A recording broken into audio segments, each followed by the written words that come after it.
Welcome everyone to Fusion 360 Tutorials. In this video we are going to learn how to use some of the fundamental sketching tools to create our 3D models. I have already created a new project, so the first thing I'm going to do is go up to my Create Sketch to create the first profile of my base feature. And when I select that, it is looking for me to select a plane to sketch on. So I have the three default planes here. I can choose either of those, and you can also see which planes are by expanding this origin menu. I'm going to sketch on this XY plane, and you will see it rotates that. So we are now looking at a two-dimensional orthographic view of the XY plane, and the sketch palette comes up with some options that we can check on or off. So if we want our snap on, we can turn that on. If we want our sketch grid, we can turn that on or off. So there are some other options that we will get into in additional videos. Back up to our create menu, you can see that now that we are in sketch mode, that the menu has changed slightly, and we have some options under here for creating a line, rectangle, circle, spline, mirror, and adding dimensions. You'll notice if you do hover over those and hold your mouse there, it will give you a description of that feature or that command. Additionally, we can select this menu here, and we can select different types of rectangles. So 2-point rectangle, 3-point rectangle, circle, circle diameter, 2-point circle. We have some different options under there as well as text.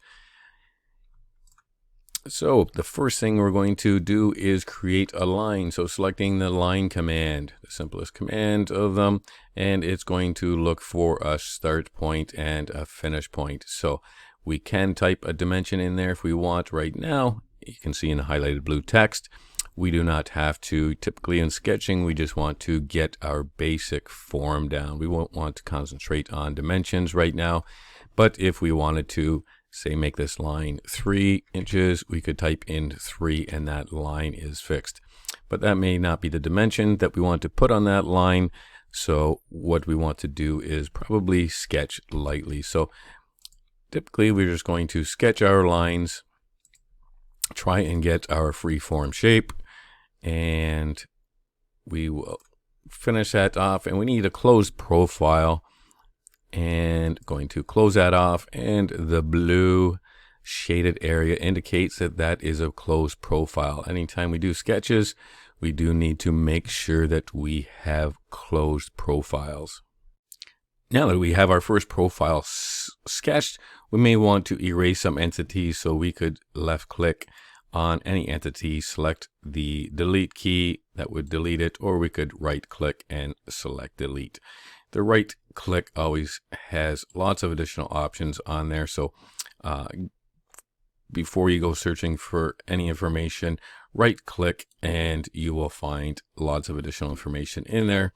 I can also select a window, bottom left to top right, and that is going to select everything. I could right click and select delete, or I could simply just hit the delete key and that's going to delete my profile. But I could just select an individual one and change my shape that way. I can also drag these lines by their nodes, and to get, if maybe your freeform shape doesn't look like what you wanted it to, you can make adjustments to those just by left clicking and dragging those. These also will tell you that if you are able to drag them, that means they are not constrained. I could go up to my line command now, and I could redo that line. And once again, the blue shaded profile indicates that I do have a closed profile.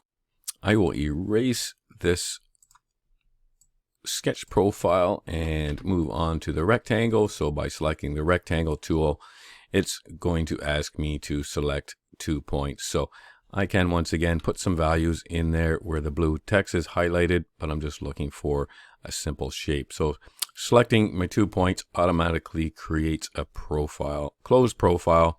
I don't have to draw the 4 lines. There are some options underneath the create rectangle. We may want to create, this is a 2 point, we may want to create a 3-point rectangle, or more commonly used as a center rectangle where you select your point, and that actually picks a center, and you can drag your mouse to the size of the rectangle you want, and it has added some construction lines in there, and that is what is keeping it constrained. Next, we will go to the circle command. So center diameter circle. So this is going to ask us to select the center of our circle, and we're going to drag that out to the diameter. Once again, we can put that value in there, but we're just going to go for the rough shape and rough size, and we'll click again. And likewise, we can actually drag this circle around if we put it somewhere. We can actually draw this outside here if you want. Sometimes it saves you from actually constraining to things that you don't want it to be constrained to.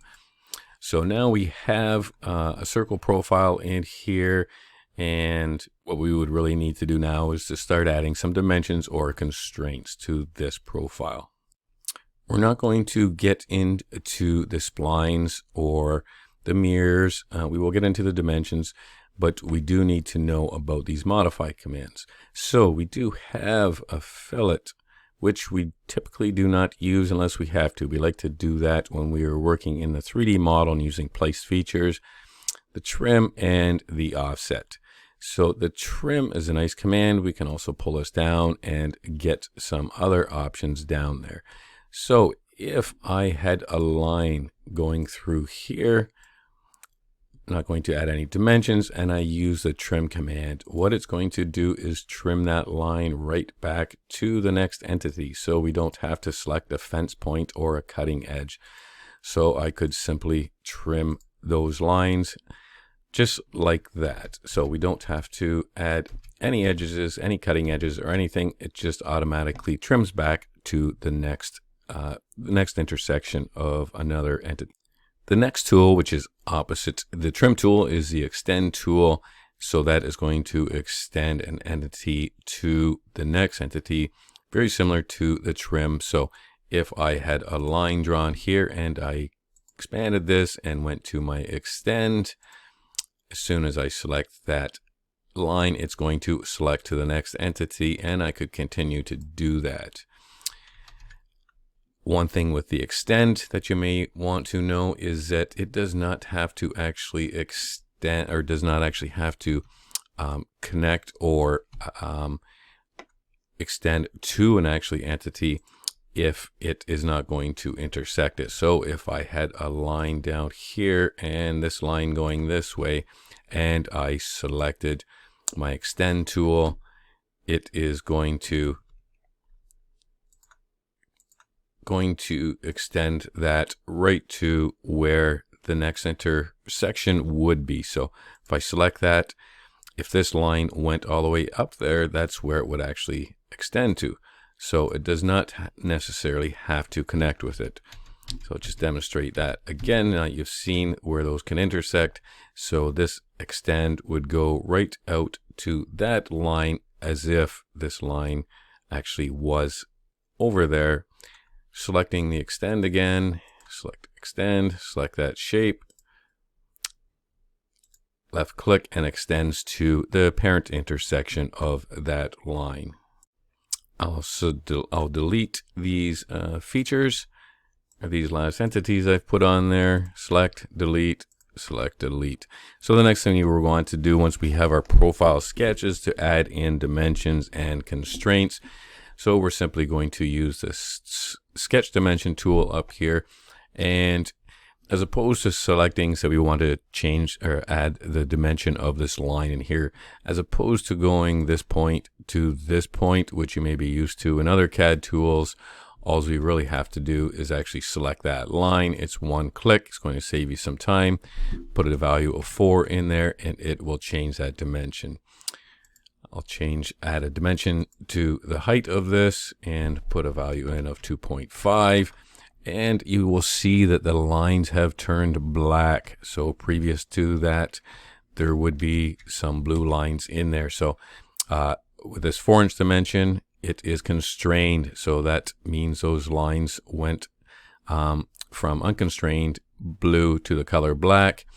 And when I added the height dimension in there, it also changed that color of the lines there. So we know black lines means it's constrained. The blue circle is not constrained. That means it's missing some dimensions. It's missing a horizontal and vertical components. And we will add those components just by selecting the circle and the lines. We need a vertical dimension in there.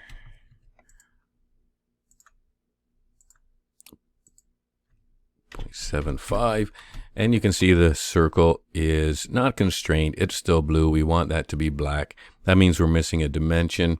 And if you want to see what that may be, click on that. And if it's dragging, it's not moving up and down, it's moving, changing the diameter. That means it's not fixed. So that tells us, hey, we need to constrain this. We shouldn't have anything being able to move by dragging on it. So I'm going to select that dimension tool, and it automatically detects the diameter, and we're going to put 0.75 in there as that diameter.